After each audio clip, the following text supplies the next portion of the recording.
தென்காசி மாவட்டம் குற்றாலத்தில் ஐயப்ப பக்தர்கள் புனித நீராடி வருகிறார்கள். உடனுக்குடன் நேரடியாக பார்த்துக் கொண்டிருக்கிறோம்.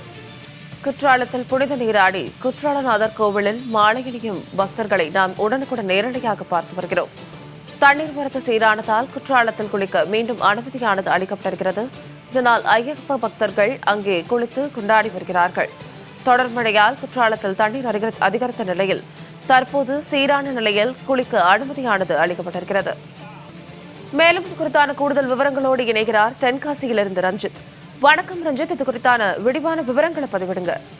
நிச்சயமாக சார்லதா. அதாவது கார்த்திகை மாதம் 1 தேதி அன்று ஐயப்ப சுவாமிக்கு மாலை அணிவித்து விரதமிருந்து பக்தர்கள் சபரிமலை செல்வது வழக்கம்.